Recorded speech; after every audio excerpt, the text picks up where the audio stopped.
ഇന്നത്തെ ക്ലാസ്സിലേക്ക് ഏതാണ് അല്ലെങ്കിൽ എന്താണ് ഓപ്പറേഷൻ ആംപ്ലിഫയർ അല്ലെങ്കിൽ ഓപ്പാൻ എന്ന് പറഞ്ഞാൽ എന്താണ് എന്നുള്ളതിനെ കുറിച്ചാണ് പറയുന്നത്. അപ്പൊ ഇത് ഒരു IC ആണ്, ഇന്റഗ്രേറ്റഡ് സർക്യൂട്ട് ആണ്. IC എന്ന് വെച്ച് കഴിഞ്ഞിട്ടുണ്ടെങ്കിൽ ICയുടെ ഉള്ളിൽ വളരെയധികം ഇലക്ട്രോണിക് സർക്യൂട്ടുകൾ ഒരുമിച്ച് കൂടിയിട്ടുള്ള ഒരു സംഗതിയാണ്. അപ്പൊ ഒരു ഓപ്പ് ആമ്പിന്റെ സ്ലൈഡിൽ കാണുന്നത് ഓപ്പാമ്പ് എങ്ങനെ കണ്ടു കഴിഞ്ഞാൽ എങ്ങനെ മനസ്സിലാക്കാന്നുള്ള ഒരു പിക്ചർ ആണ് റൈറ്റ് സൈഡിൽ കൊടുത്തിട്ടുണ്ട്. ഓപ്പാമ്പിന്റെ 741 എന്നുള്ളതാണ് ഓപ്പാമ്പിന്റെ നമ്പർ. LM എന്നുള്ള ഒരു LM 741C എന്നാണ് പൊതുവെ നമ്മൾ ഓപ്പാമ്പിന്റെ നമ്പർ പറയാറുള്ളത്. LM എന്ന് പറയുന്നത് നാഷണൽ സെമി കണ്ടക്ടർ എന്നുള്ള കമ്പനിയാണ് അതിന്റെ വരുന്നത്. C എന്ന് പറഞ്ഞ കമേഴ്ഷ്യൽ വെർഷൻ ആയിട്ടാണ് അതിനെ പറയുന്നത്, മാർക്കറ്റിൽ ഇറങ്ങി. 741 ആണ് അതിന്റെ നമ്പർ. അപ്പൊ അത് എങ്ങനെയാണ് കണ്ടാൽ തിരിച്ചറിയാന്നുള്ളത് ബ്ലാക്ക് കളറിലുള്ള കാലുകളുള്ള ഒരു ICയുടെ പിക്ചർ ഇത് കാണിച്ചിട്ടുണ്ട്. Figure B. ഫിഗർ എയിലാണെന്നുണ്ടെങ്കിൽ നമ്മൾ നോക്കുകയാണെന്നുണ്ടെങ്കിൽ ഓപ്പറേഷൻ ആംപ്ലിഫയറിന്റെ ഒരു എങ്ങനെയാണ് അതിന്റെ സിമ്പിൾ എന്നുള്ളത് കാണിച്ചിട്ടുണ്ട്. സിമ്പിളിൽ ഒരു പ്ലസും മൈനസ് ഒക്കെ കാണിച്ചിട്ടുണ്ട്. അതിന്റെ ഇൻവെർട്ടിങ്ങും നോൺ ഇൻവെർട്ടിംഗ് ടെർമിനൽസ് ആണ്. പിന്നെ VS plus VS minus supply voltages ആണ് ICക്ക് കൊടുക്കേണ്ടത്. പിന്നെ ഔട്ട്പുട്ട്, പിന്നെ ICയുടെ ഒരു പിൻ ഡയഗ്രം ആണ് പിന്നെ അടുത്ത് നമ്മൾ താഴെ സിയിൽ കാണിച്ചിട്ടുള്ളത്. പ്രകാരം 8 പിന്നുള്ള IC, ഓരോ പിന്ന് എന്തിനു ഉപയോഗിക്കുന്നതെന്ന് വിശദമായി എഴുതിയിട്ടുണ്ട്. ഓഫ്സെറ്റ് നല്ല അഡ്ജസ്റ്റ്. അതുപോലെ ഇൻപുട്ടുകൾ എന്ന് പറയുന്നത് പിൻ നമ്പർ 2ഉം 3ഉം ആണ് ICയുടെ input. Pin number 2 negative inverting input ആണ്. Pin number 3 non inverting input positive input ആണ്. പിന്നെ പിൻ നമ്പർ 6 ആണ് ICയുടെ ഔട്ട്പുട്ട് വരുന്നത്. പിൻ നമ്പർ 4ഉം പിൻ നമ്പർ 7 ആണ് സപ്ലൈ വോൾട്ടേജ് കൊടുക്കുന്നത്. പോസിറ്റീവ് വോൾട്ടേജ് കൊടുക്കുന്നത് pin number 7ല്, negative voltage supply ചെയ്യേണ്ടത് പിൻ നമ്പർ 4ല്.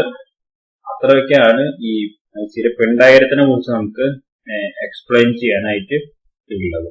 അപ്പൊ അതില് നമ്മൾ സപ്ലൈ വോൾട്ടേജ് ICക്ക് കൊടുക്കും 4ഉം 7ലും, 2ഉം 3ഉം ഇൻപുട്ട് കൊടുക്കും. എന്നിട്ട് ഔട്ട്പുട്ട് 6ല് നമ്മൾ ഒബ്സർവ് ചെയ്യും. അങ്ങനെയാണ് എല്ലാ എക്സ്പെരിമെന്റ്സും നമ്മൾ ചെയ്യാറ്. അടുത്ത സ്ലൈഡിൽ നമ്മൾ പറയുന്നത് എന്താണ് ഒരു അനലോഗ് സർക്യൂട്ടുകൾ. ഈ ഓപ്പറേഷൻ ആംപ്ലിഫയർ എന്ന് പറയുന്നത് നോട്ട് എ ഡിജിറ്റൽ IC, അതായത് 01 എന്നുള്ളതാണ് ഡിജിറ്റലിൽ നമ്മൾ പറയുന്നത്. അപ്പൊ ഡിജിറ്റൽ ICയെ അല്ല ഓപ്പറേഷണൽ ആംപ്ലിഫയർ എന്ന് പറയുന്നത്, അതൊരു അനലോഗ് IC ആണ്. അനലോഗ് വേവ് ഫോം അല്ലെങ്കിൽ അനലോഗ് IC എന്ന് പറഞ്ഞ ഉദ്ദേശിക്കുന്നത് എന്താണെന്ന് വെച്ചിട്ടുണ്ടെങ്കിൽ ഒരു കണ്ടിന്യൂസ്ലി വേരിയബിൾ ആയിട്ടുള്ള സിഗ്നൽ, അതായത് സൈൻ വേവില് വർക്ക് ചെയ്യുന്ന ടൈപ്പ് ICകൾ.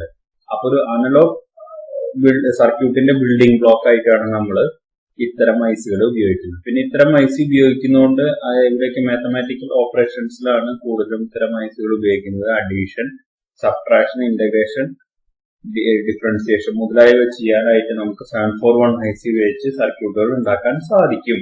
പിന്നെ ICക്ക് ഹൈ വോൾട്ടേജ് ഗെയിൻ ഉണ്ട്. പിന്നെ IC കണ്ടുപിടിച്ചത് ഫസ്റ്റ് ഓപ്പാമ്പ് കണ്ടുപിടിച്ചത് വേൾഡ് വാർ 2 സെക്കൻഡ് വേൾഡ് വാറിലാണ് കണ്ടുപിടിച്ചത്. ബെൽ ലബോറട്ടറി ആണ് എല്ലാ കണ്ടുപിടുത്തങ്ങളുടെയും ഒരു സ്ഥലം എന്ന് പറയുന്നത്. അവിടെയുള്ള ലവൽ എന്നുള്ള സയന്റിസ്റ്റ് ആണ് ഇത് കണ്ടുപിടിച്ചത്. പിന്നെ 741 എന്നുള്ള നമ്മൾ നേരത്തെ പിക്ചറിൽ കണ്ട ടൈപ്പ് മോഡല് ഡിസൈൻ ചെയ്തത് 67 ഡേവ് ആണ് ഡിസൈൻ ചെയ്തത്.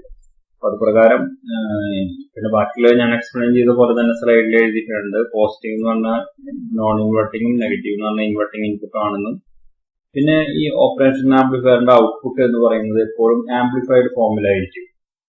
അതിപ്പോ എങ്ങനെ എടുത്താലും ആംപ്ലിഫൈഡ് ഫോമിലായിരിക്കും. പിന്നെ അതുപോലെ തന്നെ ഓപ്പാമ്പിന്റെ ആംപ്ലിഫയറിന്റെ ഡിഫറൻസ് എന്ന് പറയുന്നത് എപ്പോഴും ഓപ്പാമ്പിന്റെ പരിപാടി എന്ന് വെച്ച് കഴിഞ്ഞിട്ടുണ്ടെങ്കിൽ 2 ഇൻപുട്ട് സിഗ്നലിൽ കൊടുക്കുന്ന സിഗ്നലിന്റെ ഡിഫറൻസ് ആംപ്ലിഫൈ ചെയ്യലാണ് ഇതിന്റെ മെയിൻ ആയിട്ടുള്ള പരിപാടി. ഇനി ഒരു ഐഡിയൽ ഓപ്പറേഷണൽ ആംപ്ലിഫയർ ആണെങ്കിൽ അതിന് ചില ക്യാരക്ടറിസ്റ്റിക്സ്, ഗുണസവിശേഷതകളുണ്ട്. അവ എന്തൊക്കെയാണെന്നുള്ളതാണ് ഇവിടെ എഴുതിയിട്ടുള്ളത്. നമുക്കിത് തീർച്ചയായിട്ടും നമുക്ക് പഠിക്കാനുള്ളതാണ്, കാണാണ്ട് തന്നെ പഠിക്കേണ്ടി വരും, വേറെ അതിലൊന്നുമില്ല. ഇൻപുട്ട് ഇംപെഡൻസ് ഇൻഫിനിറ്റി ആയിരിക്കും.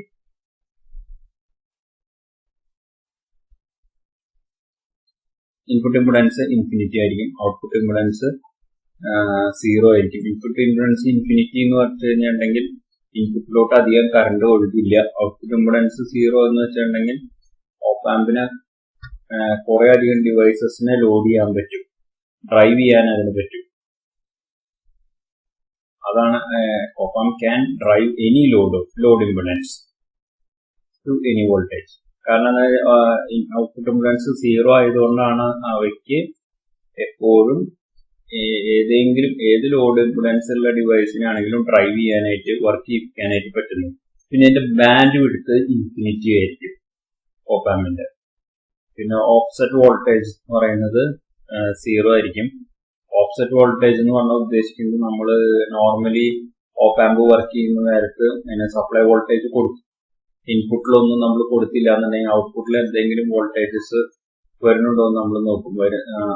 വരുന്നില്ല എന്നുണ്ടെങ്കിൽ ഓഫ്സെറ്റ് വോൾട്ടേജ് നമ്മൾ 0 എന്ന് പറയും. അല്ലെങ്കിൽ വരുന്നുണ്ടെന്നുണ്ടെങ്കിൽ അവയെ നമ്മൾ 0 ആക്കേണ്ട വരും, എക്സ്ട്രാ സർക്യൂട്ട് കണക്ട് ചെയ്തിട്ട്. അപ്പോൾ ഐഡിയൽ op-ampന്റെ കേസിൽ ഓഫ്സെറ്റ് വോൾട്ടേജ് 0 എന്നാണ് നമ്മൾ പറയുക. ബാക്കിയുള്ള ടേംസ് ഒക്കെ അങ്ങനെ തന്നെ നമുക്ക് കാണാണ്ട് തന്നെ നമ്മൾ പഠിക്കുന്നതാണ്. ഇതൊക്കെ ഐഡിയൽ ഓപ്പറേഷൻ ആംപ്ലിഫയറിന്റെ ക്യാരക്ടറിസ്റ്റിക്സ് ആണ് നിർബന്ധമായും പഠിച്ചിരിക്കേണ്ടത്.